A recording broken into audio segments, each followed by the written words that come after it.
What is going on, y'all? It is the Caveman back at it again with another video. Today, I'm going to get into part 2 of my top 32 running backs in the NFL. This will be the top 10, of course. The top 32 through 11 was a lot harder to rank than the top 10, but that doesn't mean the top 10 was easy by any stretch of the imagination. But before we get into it, you guys know the drill around here. Mott's applesauce, if you're ever hungry, thirsty, whatever it might be, Mott's applesauce will satisfy whatever satisfying you need to satisfy. The Caveman guarantee, I promise it will never fail you. All right, so before I get into it, a quick rundown. So if you're not familiar with this series, over the past few weeks, I've been ranking the top 32 players at every position. I started with the quarterbacks and the wide receivers. Now I'm on the running backs. The way that I like to rank players is a 1 through 32 numeric system in combination with a tier list. So the players you're going to see on screen are going to be color-coded. I'm going to throw what the colors mean up on screen via my color key. For a little bit of extra context, I am ranking these players around the hypothetical idea that I am a general manager going into 2022 and I must win a Super Bowl. So it's not really about youth. It's not really about the long-term future. It's about the talented players right now. Enough jibber jabber. Let's get into my top 10, which only consists of the top 2 tiers, starting with the elite tier, which is going to cover 10 through 7. The elite tier consists of Joe Mixon, Austin Ekeler, Najee Harris, and Javonte Williams. We'll start with number 10 being Javonte Williams, and in his rookie year, this guy was a runaway freight train. It constantly took more than one person to drag this guy to the ground. You either had to push him out of bounds or gang tackle. Averaging 4.5 yards per carry, 2.3 of which came after contact. He led the NFL in broken tackles at 31. He put up the numbers he put up while splitting carries with Melvin Gordon evenly down the middle, and that ranked 15th in the NFL at 203 attempts. He was arguably the best running back in the 2021 draft class in their first season, but I will give Najee Harris the respect. I'll put him at number 9, just above Javonte Williams, even though I do think it's very close. Najee put up with a lot of bullshit, all right? And he still managed to average 2.2 yards after contact while only receiving 1.7 yards before contact. That doesn't make for great yards per carry numbers, but when you're getting hit a yard and a half in every single time you get a handoff, it's going to be difficult to make that number look pretty. But Najee ranked 2nd in the NFL in broken tackles, right behind Javonte Williams at 30. The passing game is where Najee Harris differentiates himself from Javonte Williams. Although I do think Javonte can do it, he really wasn't put into that role nearly as often as Najee Harris was. Najee had 1,600 total yards this season, 400 of which came through the air, and his 10 touchdowns on top of it sure do help. So Najee Harris, I do think for the moment deserves to be over Javonte, but Javonte is making one hell of a case. Coming in at number 8, I have Los Angeles Chargers running back Austin Ekeler. This guy was one of the most well-rounded backs that we saw in the NFL last season. He was a beast in fantasy football. He was not one of the most efficient runners out of guys in the top 10, but the receiving game and the touchdowns, I mean, my God, the dude almost had 1,000 yards rushing. Let's not downplay that, but the fact that he had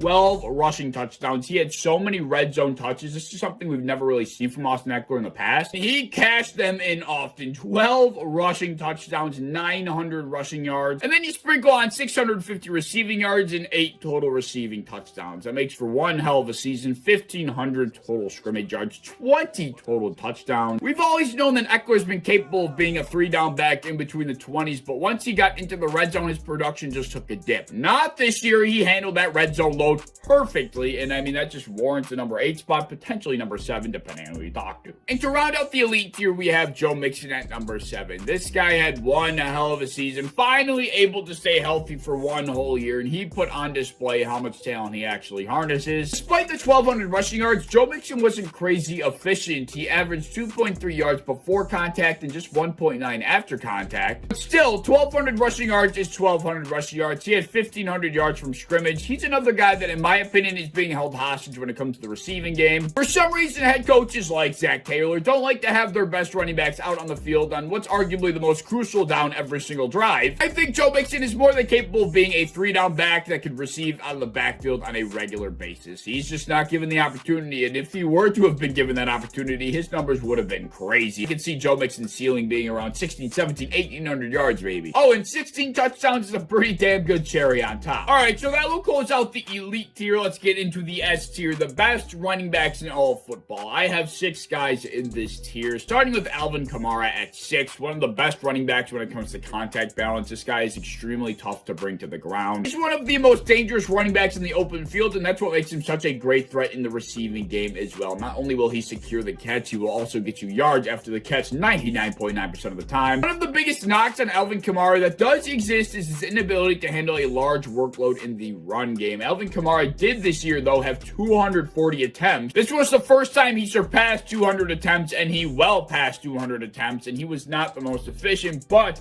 I got to give him the benefit of the doubt. When your quarterback is a combination of Trevor Siemian, Ian Book, Jameis Winston, Taysom Hill, and without Michael Thomas on top of it, he was legitimately the only threat with the football on the entire offense. So whenever he got the ball, he was getting swarmed instantly. So there's really not much he could have done this year. And for those reasons I just mentioned, he did take a statistical dip. He also didn't find the end zone nearly as much as he has in the past. But like I said, all of these are just a combination of being the only player on the offense that had any threat to the defense whatsoever. We all know how talented he is, so this is one of those things where the statistics don't tell the whole story. At number 5, talking about statistics not telling the story, well, we have Christian McCaffrey. Christian McCaffrey can't stay healthy for his God-forsaken life. Obviously, he doesn't produce at the level that these other guys do because he's not on the field. But I refuse to let go of the fact that I think Christian McCaffrey is easily the best running back in the NFL when healthy. He is always the best player on the football field when he's on the field, and there's no question about it. His ability to be productive is second to none. I mean, this guy, even though it was a smaller sample size, averaged 5.8 yards per touch in the games he played. He is the most well-rounded running back in the NFL without question. There are difference makers, and then there's Christian McCaffrey, guys, all right? Yes, I understand the Jonathan Taylors, the Nick Chubbs, the Derrick Henrys of the world. I know you guys love them, but in my opinion, I value the player that impacts and helps out the offense in more ways than one. Of course, his ability to be a threat as a pass catcher is once again second to none. It really baffles me how people think when at least he's healthy, he's not the best running back in the NFL. And he's been playing on shit teams for his entire career, yet that doesn't stop him from producing ever. The only thing that stops him is himself. If he's not able to stay healthy, stay on the field this year, I'll have to let go of my fetish for Christian McCaffrey. But until that happens, I'm holding him at number 5 and easily could be number 1 if he plays like 13, 14 games minimum. Now at number 4, we got Dalvin Cook. And with Christian McCaffrey being out of the picture as of late, I think when this guy's at his best, he's arguably the best running back in the NFL. Although Dalvin Cook still had 1,200 rushing yards in just 13 games, had this dude managed to play all 17, he would have been on pace for 1,500 rushing yards and possibly close to 2,000 yards from scrimmage. I mean, in 2020, this guy had 1,900 yards from scrimmage and he didn't play in 3 of the games. That is absolutely ludicrous. All right, but now we're moving into the top 3, and that's where I got Jonathan Taylor, Derrick Henry, and Nick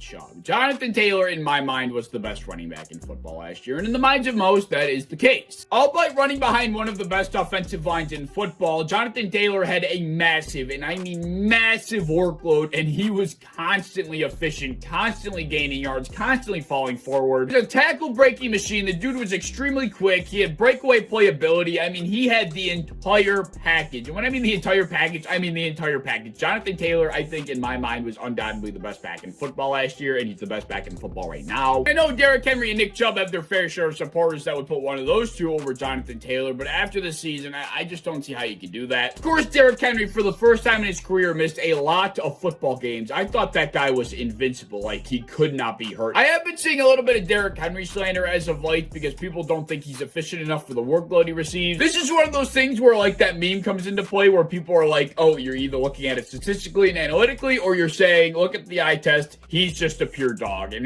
you know, that's just where Derrick Henry falls for me. He may not be the best statistical running back, but my God, he's just a dog. The eye test approves it. I don't care about the statistics. It's probably extremely contradictory in a lot of cases, but whatever. I don't care enough. And then at number 3, we have Nick Chubb, who is the anti-Derrick Henry poster boy. Arguably one of the most efficient, one of the most productive running backs we've ever seen in football. My biggest knock on Nick Chubb is that his workload just isn't big enough to put him over the other two guys I have on this list. Although I do think he could handle a Jonathan Taylor or Derrick Henry-like workload, I just haven't seen it, right? I mean, it's kind of a lot easier to be efficient when your workload is not nearly as large as guys like Jonathan Taylor and Derrick Henry. Nick Chubb played in 6 more games than Derrick Henry and had only 9 more attempts on the ground. I mean, that just speaks to how many touches Derrick Henry gets. Until that day comes, and I understand it's not under his control, and I understand that he probably could handle it, I just can't put him over two guys that do handle it at a pretty pretty effective rate, in my opinion. So yeah, that is my top 10 running backs in the NFL. Let me know your thoughts down in the comment section below. I, of course, am going to throw the entire top 32 on screen right here. If you missed 32 through 11 yesterday, be sure to check that out. But if you enjoyed this one, and I hope you did, please like, subscribe, do all the fun stuff. If you want to hit the bell to be notified when I upload, I'd appreciate that. You want to go over to Twitter, follow me over there, I'd appreciate that as well. I have a TikTok down in my description that I think you should check out, and I hope to see you in the next one. Peace.